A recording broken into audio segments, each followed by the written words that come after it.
Of all the people and nations in the world, Yah Elohim chose Israel as a personal treasure, as it is written in the book of Psalms. For Yah has chosen Jacob for himself, Israel for his own special treasure. So much did Yah love the people of Israel that he led them out of Egypt with all manner of signs and wonders and made a special covenant with them. If the people of Israel had kept that covenant, they would have remained a peculiar treasure to Yah throughout all time and would never have suffered the curses that came with it.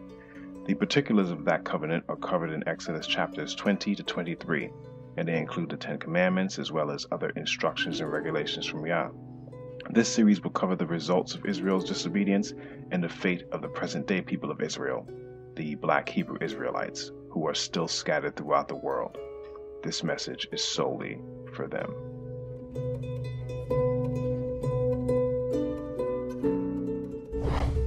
Then Yah instructed Moses, "Come up here to me and bring along Aaron, Nadab, Abihu, and 70 of Israel's elders. All of you must worship from a distance. Only Moses is allowed to come near to Yah. The others must not come near, and none of the other people are allowed to climb up the mountain with him." Then Moses went down to the people and repeated all the instructions and regulations Yah had given him. All the people answered with one voice, "We will do everything Yah has commanded." Then Moses carefully wrote down all Yah's instructions. Early the next morning, Moses got up and built an altar at the foot of the mountain. He also set up 12 pillars, one for each of the 12 tribes of Israel. Then he sent some of the young Israelite men to present burnt offerings and to sacrifice bulls as peace offerings to Yah. Moses drained half the blood from these animals into basins. The other half he splattered against the altar. Then he took the book of the covenant and read it aloud to the people. Again they all responded, "We will do everything Yah has commanded. We will obey."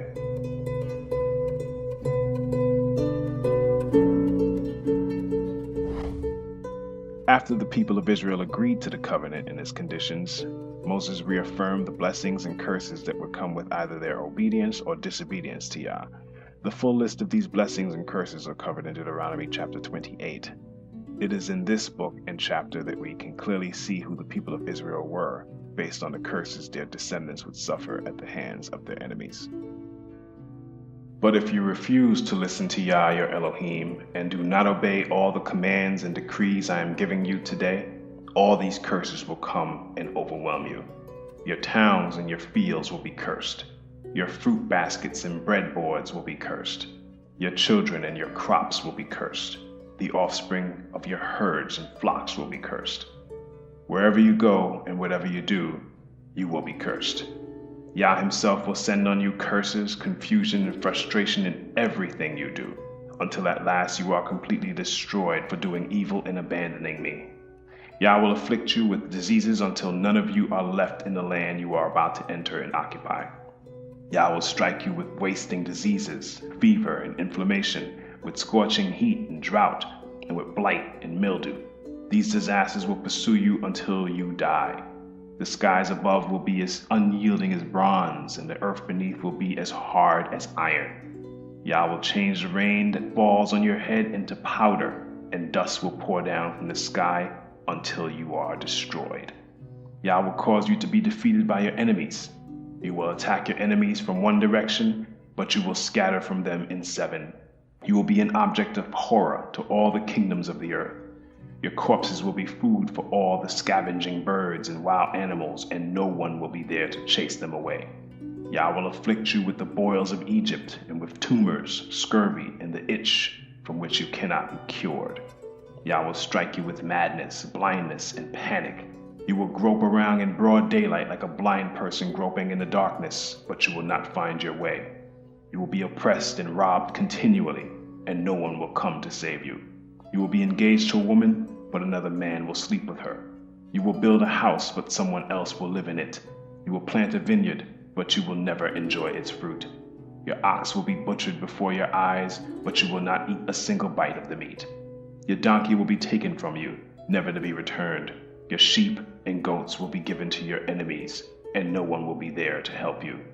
You will watch as your sons and daughters are taken away as slaves.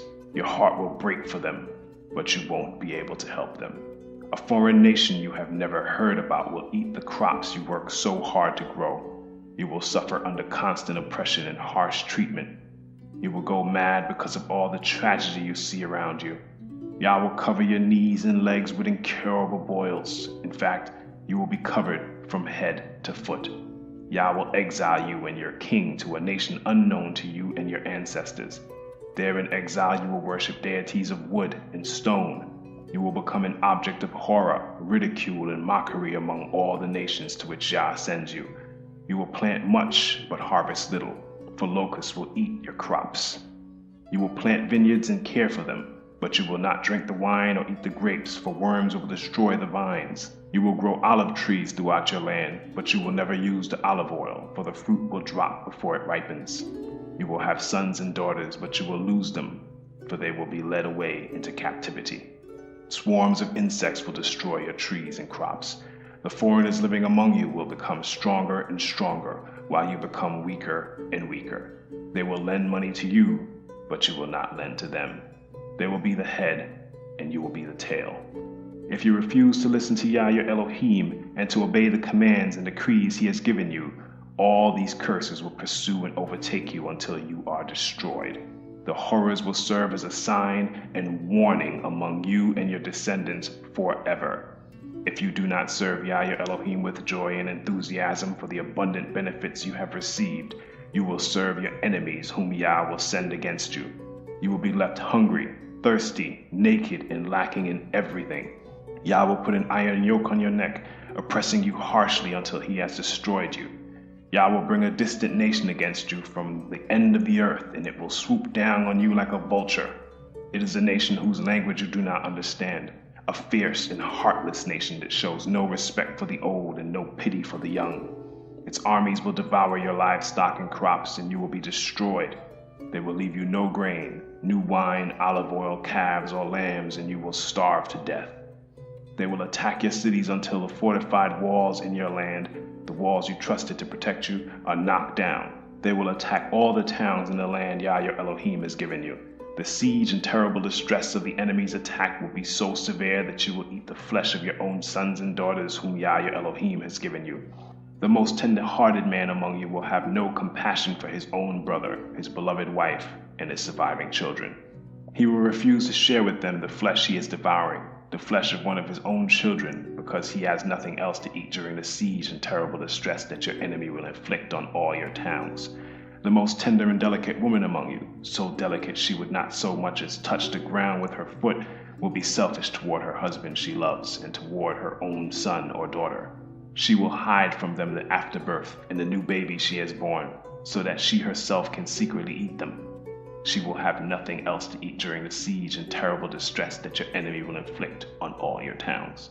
If you refuse to obey all the words of instruction that are written in this book, and if you do not fear the glorious and awesome name of Yah your Elohim, then Yah will overwhelm you and your children with indescribable plagues.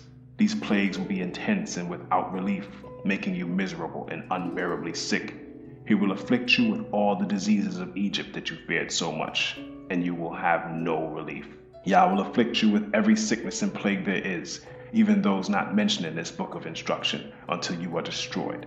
Though you become as numerous as the stars in the sky, few of you will be left because you would not listen to Yah your Elohim. Just as Yah has found great pleasure in causing you to prosper and multiply, Yah will find pleasure in destroying you. You will be torn from the land you are about to enter and occupy, for Yah will scatter you among all the nations from one end of the earth to the other. There you will worship foreign deities that neither you nor your ancestors have known, deities made of wood and stone. There among those nations you will find no peace or place to rest, and Yah will cause your heart to tremble, your eyesight to fail, and your soul to despair. Your life will constantly hang in the balance. You will live night and day in fear, unsure if you will survive. In the morning you will say, "If only it were night," and in the evening you will say, "If only it were morning," for you will be terrified by the awful horrors you see around you. Then Yah will send you back to Egypt in ships, to a destination I promised you would never see again. There you will offer to sell yourselves to your enemies as slaves, but no one will buy or redeem you.